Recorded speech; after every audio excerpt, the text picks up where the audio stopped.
What's up guys, welcome back to Unbox Junkie. My name is Matt and today we're looking at the Illuminessence by Monster. I actually picked this up at Walmart and it was 35 bucks. Multiple selections of colors, includes one multicolor RF remote control, buy multiple light bars plus strips and control with a single remote. So that's cool, up to 30 items, wow. It doesn't even have to be for like desktops or anything. It could be for anything, maybe behind your television or around a fireplace or even just lighting for a bedroom, just to get some accent lighting in there.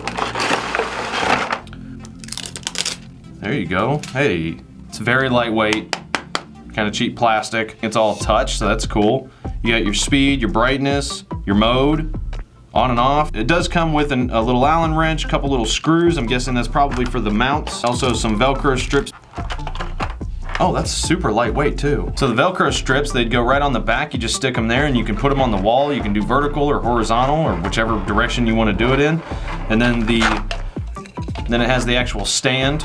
So you use a little screw, you screw it on the back there. That's probably how we're gonna set it up.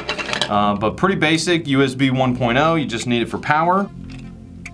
Bam, there you go. Nice, very easy to set up. Oh, got a secondary one, bam.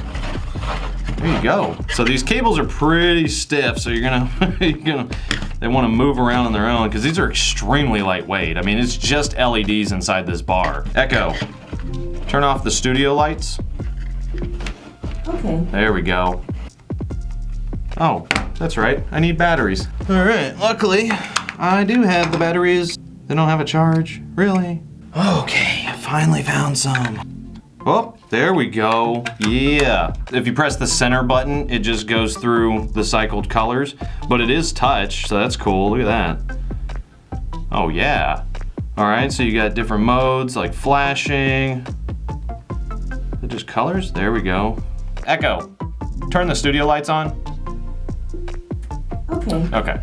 It'd be nice if they would stay. You see how light they are? That's how the cables are just stiff enough, and these are just light enough to where it's like, you gotta get them in a certain place. I would actually suggest, if you find a place that you want it to be like stationary, get some 3M double-sided tape or something and just stick it. But the controller, man, I wish there was a little bit of weight to it. It just feels so delicate. But I will say it's extremely functional. I really like that color wheel, because look how responsive it is. It's actually very responsive. So I'm actually liking that. With the addition of being able to add up to 30 devices, I don't know, I'm guessing 30 devices being up to this controller, because I guess they used all the same frequency. One of the things that I really noticed that was kind of an issue, what's up with that? Pretty short cable. Wherever you're gonna set them up, you're either gonna need some sort of USB extender to reach where exactly you wanna put it if it's not near an outlet, or just make sure that wherever you're gonna set it up, there's an outlet nearby. I think if you got the base unit and then you started adding stuff onto it, I think you can pull off some pretty cool looking stuff. You know, you can really make your room look really nice. Or just accent lighting for a room. But there you go, there you have it. Not bad, go check it out. They're at Walmart. If they're on Amazon, I'll see if they're on Amazon. If they are, I'll leave a link down in the description below. Definitely go check them out if you're interested, but I leave it in your hands. But as for now, get out of here.